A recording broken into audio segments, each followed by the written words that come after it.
welcome back to Spark Centennial. This is a fun podcast where we are meeting and learning about entrepreneurs here in Centennial. And we have a special guest on this episode.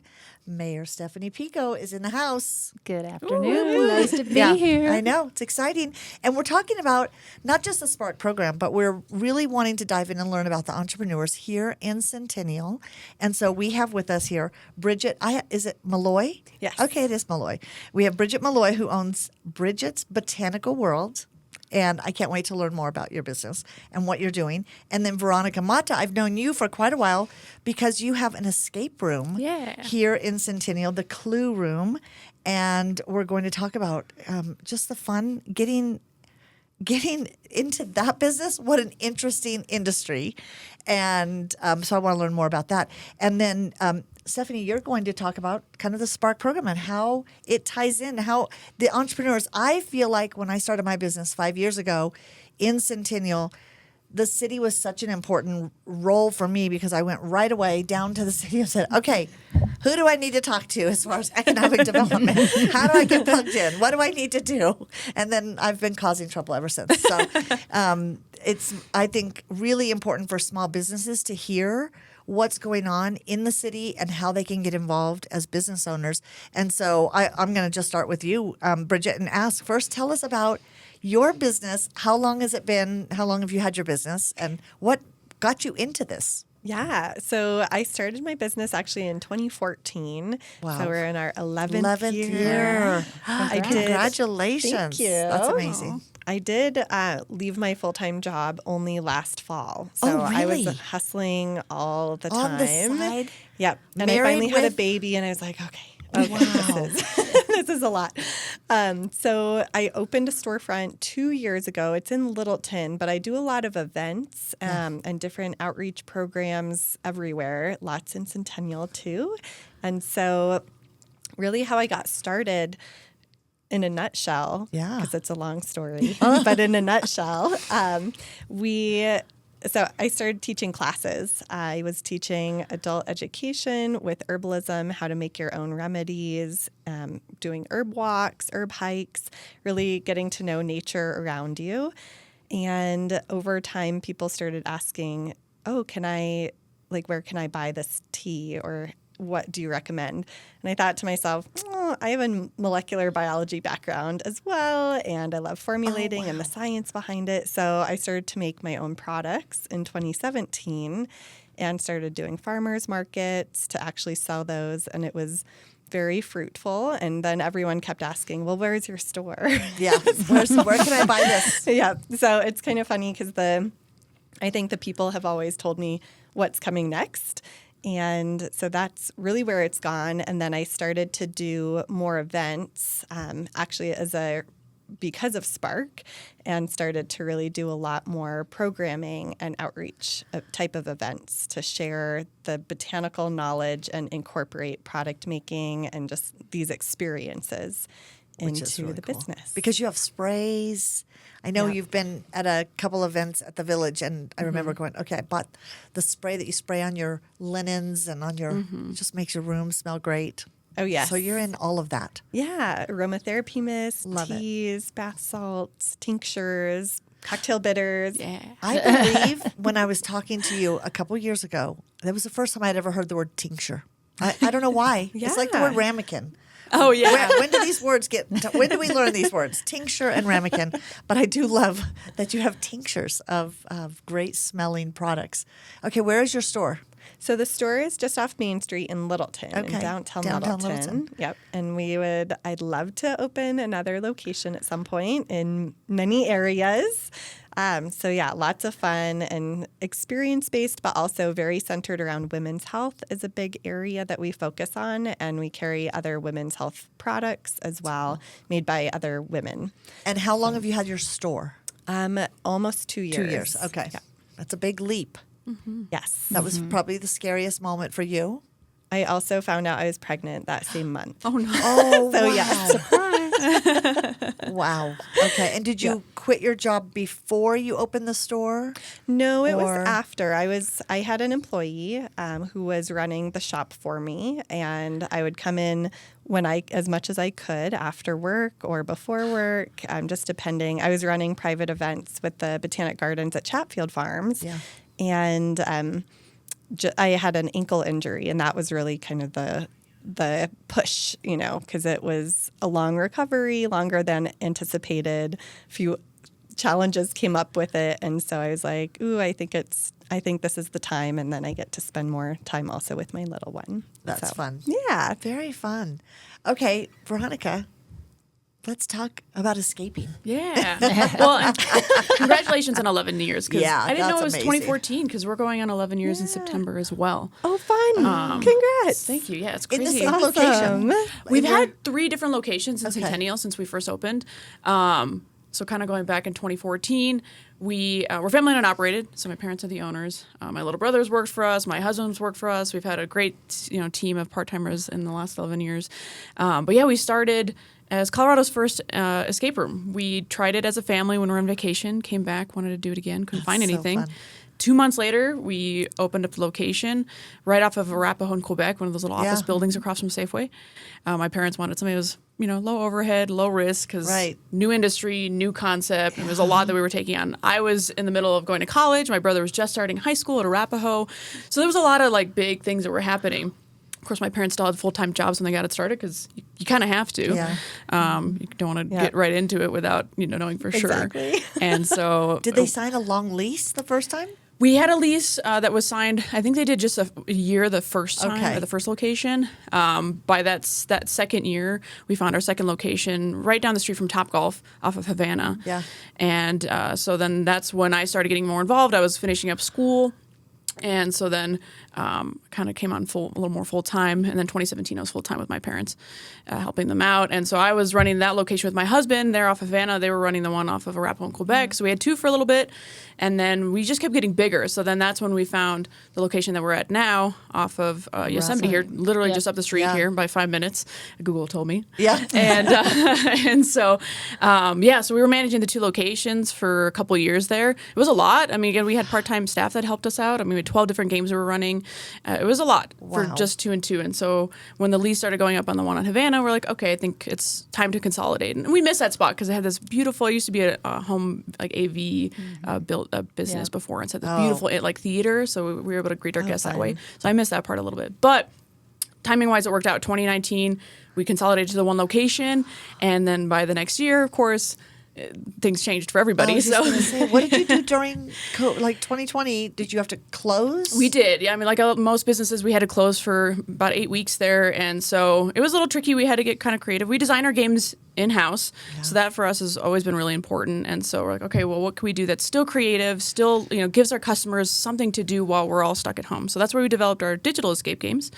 And then throughout those years there, we started doing more mobile games. So we have kind of our 3 big factors there of doing digital, mobile, where we bring the Clue Room experience to you. And then, of course, we have our facility with the 10 games, all original to us, all uniquely designed in-house. And so, Okay, for someone who's never gone to an escape room, when you say games, you're talking each room is a different theme and mission. Yeah. So we've got some that are spy-themed ones. Our newest one that came out about a year ago, my brother and I worked on that one together. It's called In Queso Emergency. And you In Queso. In Queso. Emergency. And you play little mice. You got to get your cheese. And so it's definitely the most math I've ever done for a game because we wanted to feel to scale if you were a mouse. So we have a giant Cheez-It box in there and big props. Oh, it's a blast. And people love it. And it's You probably, still have that? Oh, yeah, yes. So it's we one of need our to go newer back. ones. And Yeah. we probably won't get rid of it for a while because it's just so much fun and so popular. Great with kids and all families, first timers it's too. so multi-generational. Exactly. I mean, it's even better Yes. if you have a team that is multi-generational Yeah. because you don't know what question you're going to have. And somebody knows That way yeah. you're hitting all of it. If it happens to be something about, music from the 50s or something is true. the Yeah. question, or it's something that's They can solve that. math and Oh, science or absolutely. space or whatever. You always have a that's so variety of people. I agree, It's, yes. it's like a strong trivia night team. That you need is to have really fun. Yes. multi-generational people. Absolutely. No, we definitely agree. And that's our games are all ages friendly. We do have some eerie themes too. So we have some that get really popular around Halloween. So like murder mystery, or we have one interesting. you're going up against like classic monsters. But again, we still keep it so it's like all ages friendly. Yeah, sure, they're a little bit creepier. Most of it though is like what right when you watch a scary movie, it's like what scares you the most is like your like jump imagination. Yeah, Right. like what you're anticipating. And so that's kind of fun for us to see what people how they scare each other. Yeah. But to your point about the multi-generational, one of the newer ones that we did in the last few years is called Time Capsule. And it's one of our larger games. And I wanted something that was fitting in with like everything that was happening with like timelines and kind of sci-fi things that were happening in pop culture, because that's what influences a lot of what we decide to do. Right. To your point, right, your customers kind of tell you what they need. And for us, it's like, okay, well, let's see what our customers are asking What's for. popular, And right. what's popular too. And so with that one, you're in this vintage store and you're interacting with the 60s, 70s, 80s, 90s in the future. And so that's really fun to see with the different generations, because you get to see some of the, like my parents' generation, the Gen older X, like, ones oh, do you know what the answer. VHS Yeah. is? Or Yeah. do you know what an 8-track is? And so it's fun to see them tease, like the younger generations. And then we had a group of high schoolers and it was hilarious. They got out, they're like, we forgot what a DVD was. I was like, they still make those. Don't make me feel like that's like outdated.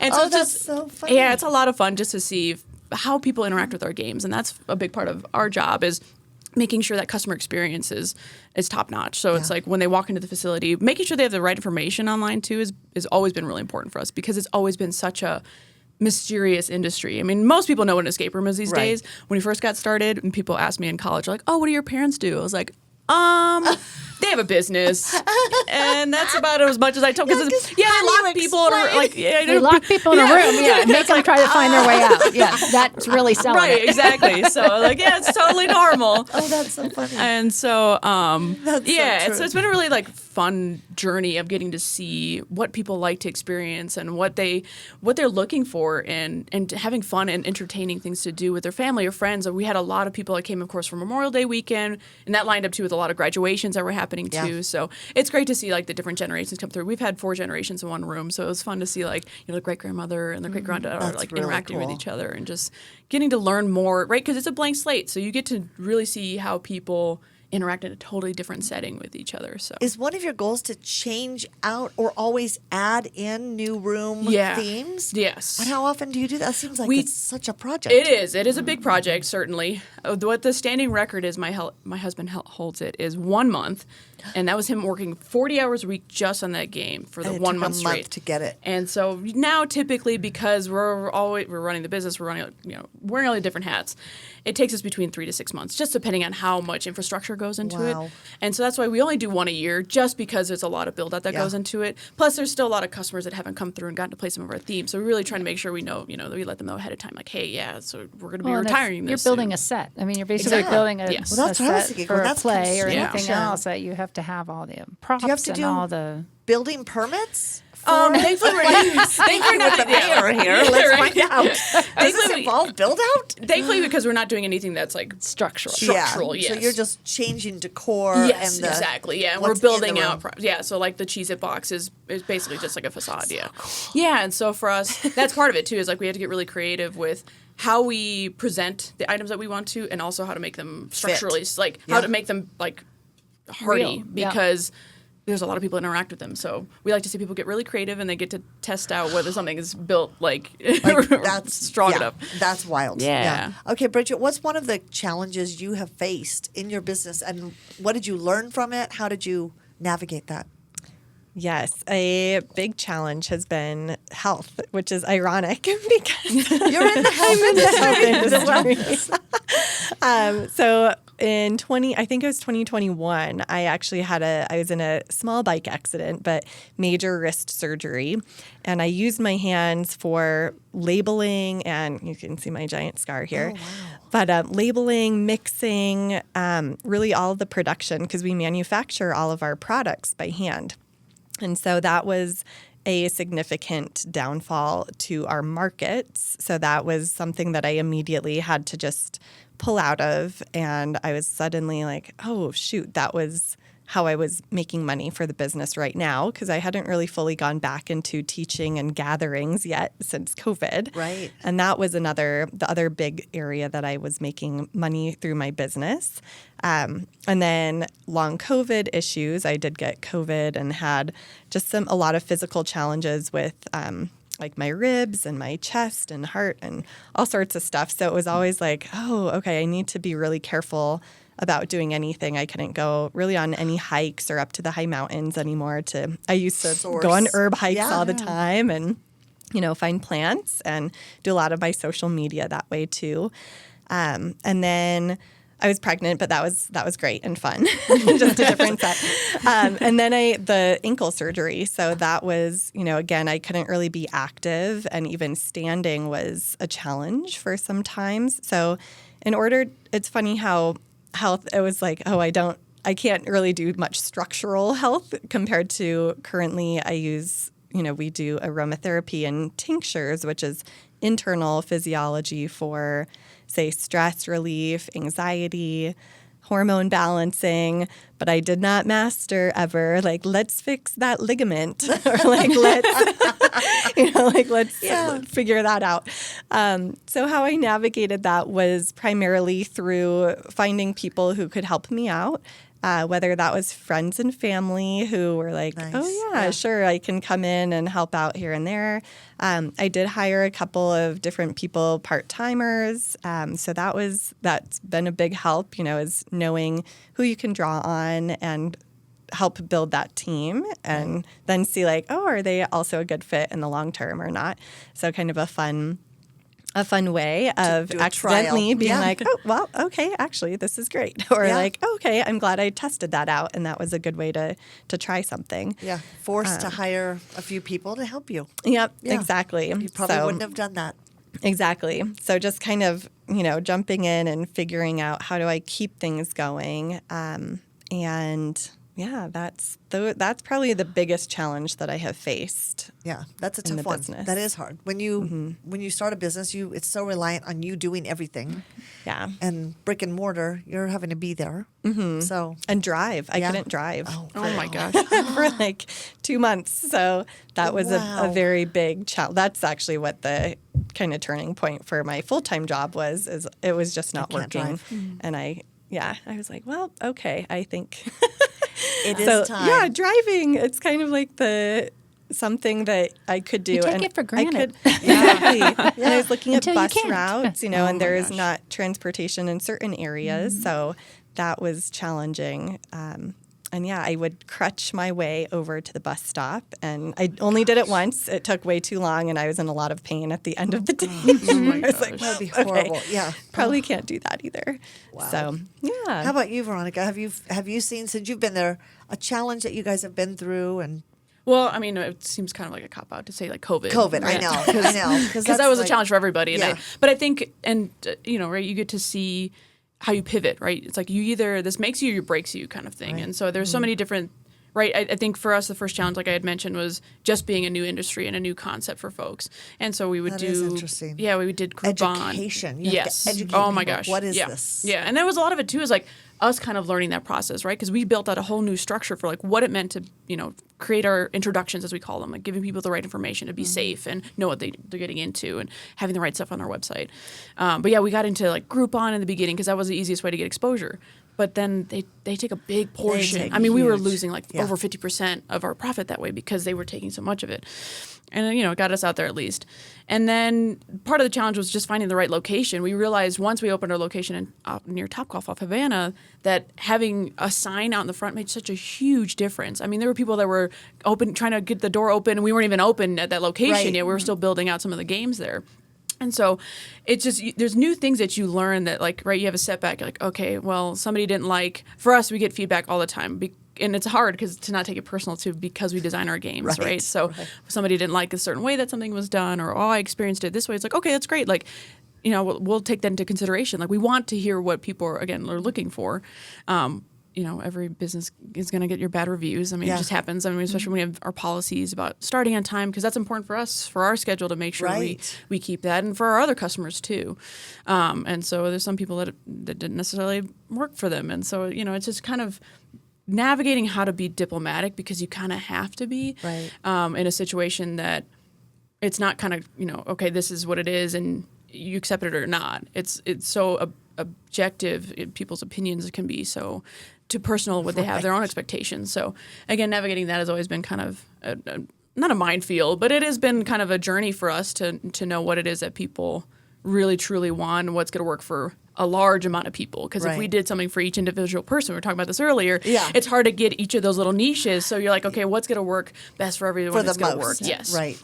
And so, and I think now it's really just been, just figuring out how we can get ourselves out there more. I think more of the marketing. We joined the South Metro Chamber of Commerce because that for us was a way to, people are going to know us because we're going to be there. They're going to put the face to the business, to the name. So that's been huge for us. I mean, we've only been involved since like November of last year, and the connections we've made already have been huge. Yeah. And then having programs like Spark too. I mean, you and I have known each other since we were the first cohort in 2021, and geez, how quickly that goes by, 4 years. I remember when you had hurt your wrist and we were working those events, and it was fun, like getting to those Centennial events we got to do as well too. So the Chalk Art Fest and all the summer socials. Yeah. And so again, right, it's just like, I think that's been the biggest kind of barrier, eliminating that barrier to entry is for some folks. It's just like getting out there and then them getting to see the human behind the business has been so important for us. I would definitely piggyback on marketing, big challenge, and the education. Awareness, I think too. Like what is herbalism? Or what is a tincture? Right. Yeah. So like educating exactly. Like what are these little potions? Yeah. Are they going to kill me? No, they're not. Don't worry. Ideally not. Well, and I think right. So people. Especially I think for us, like the mystery of it all. Once people come to our facility, like, oh wow, it's really nice in here. I'm like, thank you. I don't know. I'm sad to know. I don't know what you've experienced before, and that's the other thing too. It's not a dungeon. It's not someone's basement. Yeah, which I think a lot of people think escape room is a haunted house. Oh my gosh, and it's so funny too to see it, like see escape rooms now, like showing up in TV shows. Because it first started like Big Bang Theory. Bob's Burgers had it. I talked about Brooklyn Nine-Nine when we were chatting earlier. Like each of them show a different way of what escape rooms look like, and some of them just like totally bash the staff. I'm like, dang, is that what people think about us? But and I get it. It's like so much of there's a lot of risk that you, as an individual, as a consumer, you would take to like, okay, I'm going to try this new thing, and it's kind of scary. But although I think you and I may have talked to this before, like women are our best demographic because we're not afraid to try new things. So that's why like Mother's Day was super busy for us. Interesting. And so I think. Right, again, finding the right people to advocate for us. For us, we're always talking about, like, you're turning your customers into brand ambassadors. You're making them somebody that's like, gosh, I love this business so much. I'm willing to vouch for it. Because word of mouth has been the biggest thing for us since day one. Yeah. And so, marketing, I think, is still the biggest challenge because we're always trying something different. Like, we tried, like, bus stops and grocery carts and print, and there's just different things that work for different industries. Right. So for us, I think really it is just getting people to come to our facility and see what we do. Yeah. We were just talking about yesterday on my podcast. My husband is the one, he's on Instagram all the time.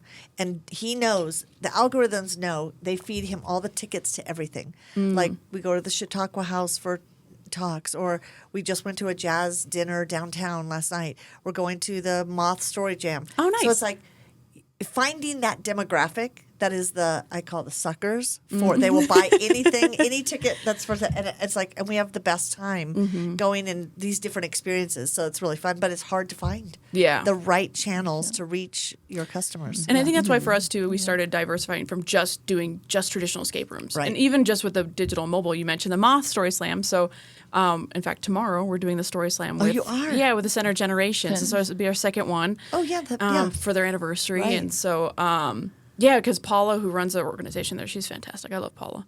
But she was like, have you guys heard of the StorySlam? We're like, no, we haven't. So all of us, we went to the Moth. The Moth one. Checked it out. So oh, my gosh, it was incredible. So and so my dad and I had signed up.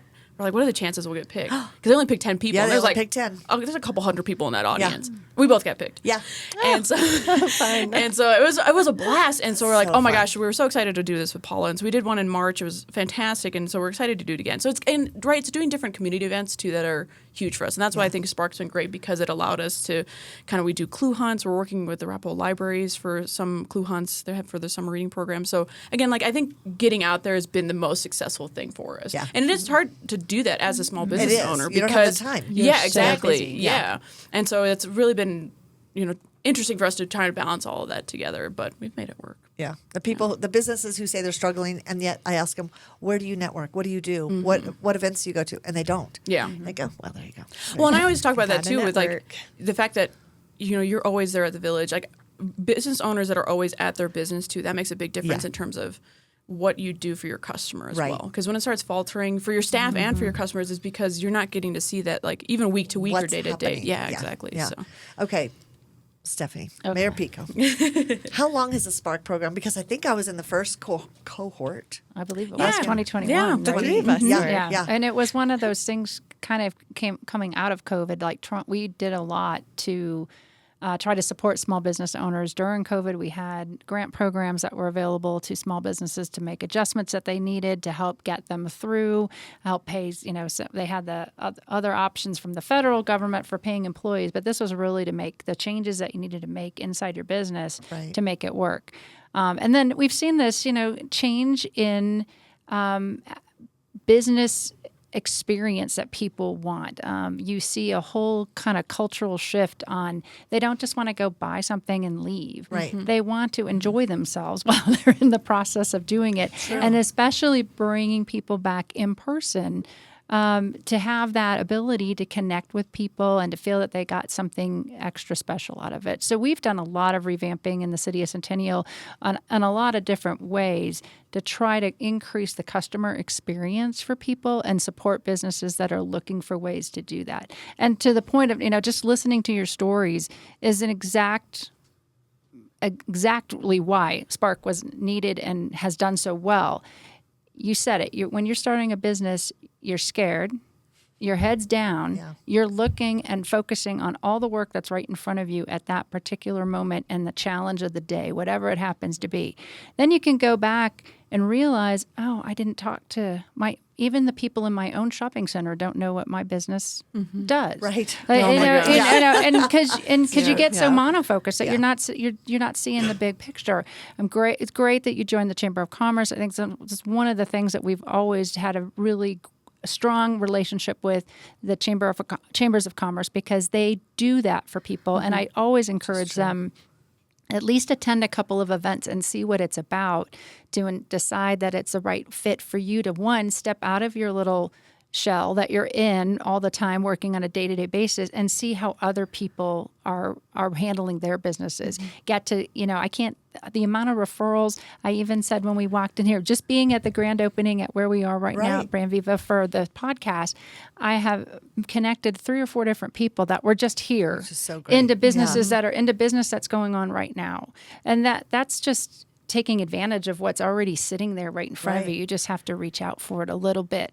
And so those are great examples. And then Spark offered this safe space, if you will, for businesses to come in, feel a little vulnerable, talk with other business owners about what their challenges are, realize that other people are experiencing the exact same challenge that you have, and that you want to go through and figure out how you can solve it together. And, some people have been able to embrace it and really move forward with it. And I think everyone has learned a lot of it. And we have too. We've adjusted the program quite a bit from that very first time of what we thought we were trying to do for people to really letting the businesses tell us what they need and how we can change the program to support more businesses instead of just selecting a few one-offs that come in at a time.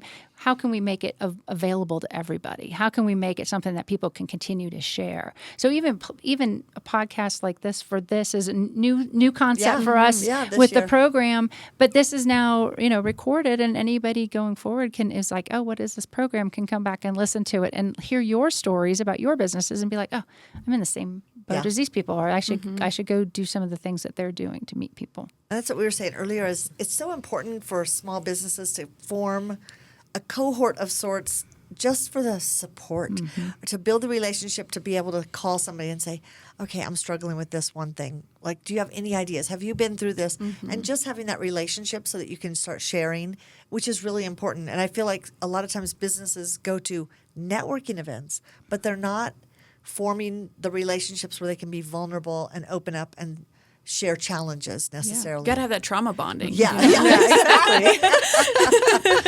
Well, and you don't even know what questions to ask. Right. Like a lot Yeah. of times you have no idea what Yeah. you're supposed to ask because you hadn't thought about it in that Yeah. particular manner before. And we were saying that earlier too. It's like once you know what to ask. And I'll say, for the city even for any consumer out there or business owner, you have 8 council members and a mayor that support you in the city of Centennial. Don't hesitate to meet with your elected officials because we know what the market looks like. We know what the environment is that you're in, and we have ideas and thoughts on the challenges you might face before you even face them. So to go ahead and meet with your elected so that they understand what the environment is and what they're working for and where do you look for support? Where do you get help? Yeah. For help. How do you ask for help? Right. Like who's the person you're supposed to talk to about that, and get even the structure of how things kind of operate. Like, we always where's say the best way to do it? Don't be afraid to ask dumb questions and just go in and ask. I need to know this. Who do I talk to? Yeah. Who do I need to connect with? Where can I plug in? Learning about the Spark program. It's just like you have to go and ask those questions. It's okay to say, I've never done Yeah. this before. Right. How do I do this? How do I get a permit? Right. Yeah. I mean, Mayor Piko has saved us hundreds of thousands of dollars, no lie, and a lot of time because of just simply you walked in and asked how the project was going. We were doing a build out. And I said, well, funny you should ask. We've been waiting on a permit or an inspection for 6 weeks. And she's like, oh, no, that's not true. Like, we have a 48-hour rule that we will be out there around 48 hours. And I was like, what? Then we found out all kinds of things that we had been not told by our contractor. And so we uncovered all kinds of problems. And it saved us a ton. Yeah. But because just asking and learning from each other. And I think that is one thing the Spark program has just really been able to bring people together to share those stories with one another, whether it's through the podcast, whether it's through the meetings. Now, what I love this year, there's a new element because you guys are going to get together and do a project. Mm-hmm. Okay, you two have the first project in July. Yeah. Tell us about what is this project? What are you going to? Because any person in not just Centennial, but anyone can go and sit and listen to you present. But small businesses, we really want to encourage anyone that has a business come and learn at these projects. So tell us about your project in July. Yeah. You go ahead. Do you remember the full name of it? Well, I think we kind of narrowed down a little bit last week. We did. But the idea is about team gathering and about taking a moment. I think when the three of us first got together and we were like, I think we could, our 3 businesses, and Kara unfortunately couldn't join us today, but she's our third group member. But the 3 of us are like, what we have aligned with our 3 businesses is the fact that we want to show not only that you can get your team together, whether it's at work or it's, say you have a book club or it's your HOA or it's your neighbors, whatever it is. Whoever. Yeah, you can get groups together and start building that community like we were talking about, right? You know the people that you can go to when you need help. It's like a gathering. Yeah. So like meaningful gatherings. Yes. Have you read that book, The Art of Gathering? Yes. Yes. Such a good one. So good. Anyone should read that. Yeah. So And I think so much of what the 3 of us have done as well, right? Where you're talking about like experience economy is like that's what our businesses do. We show the businesses can also create this environment, whether it's for their staff or for their customers. Like you can create a space that folks can feel like they can create together, that they can share together, and that they can just learn from each other and just get to know each other better in ways that are a little bit, break from the traditional like icebreakers, like what's your favorite color or something. Right. yeah. And so, or like the arm twisting Would you game. rather? Would you rather? There we go. Yes, Oh, yeah. right. So it's stuff like that where it's like it kind of takes it beyond just like the small talk kind of things. Mm-hmm. And like on entry, Yes. they're going to be aromatherapying themselves, misting their mood. So like right off the bat, we're hoping to provide this sort of like calm, take a moment. Yeah. Let's take a moment. Yes. That's the name That's of the it. name of your I was like, what was the name? Let's take a moment. So starting with that breath and taking a moment, whether it's happy, serenity, restore, calm, just whatever that mood is that they want to bring to that time to make it intentional and then continue. Go Yeah, ahead. and then of course with the Clue Room, like I said, we do mostly escape rooms. But with the Story Slams, we found that it's just been a safe space for people to get to share stories. Yeah. And that's what we want to do for this too. It kind of fit in the theme of like, let's let's have a team activity that doesn't necessarily need to be really high energy, because that can be really great, successful.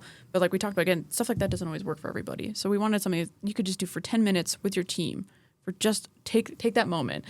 And so we'll have a kind of a short version of a StorySlam, really just an opportunity for people to get to share a prompt that kind of fits in, that I'll kind of be sharing. They get to do it anonymously, so they don't have to worry about like, oh, whose answer was that? But again, fitting in with that theme of like, you get to share a part of yourself to this group of people. And try and let those barriers melt down is another piece of that too. And with tea blending, that's what we'll do on our end. So kind of picking out like, well, what types of botanicals really fits everybody? Or we might do mist the mists, like build your own mist, because everybody likes aromatherapy. Some people don't like tea, so. But, you know, it's that fact of you can create and feel empowered within the space that you're in, whatever state you're in, state of mind. And whether that's, again, you know, calming or you want to be uplifted. And so creating that team blend or just individual blend, that's kind of a way to bring that wellness to the space and taking a pause to really think about, okay, where am I at? What's my impact?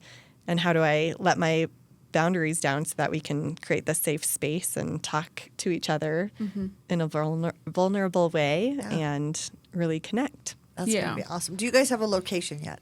We were brainstorming a few different places. Of course, the Village is on our list. One of always.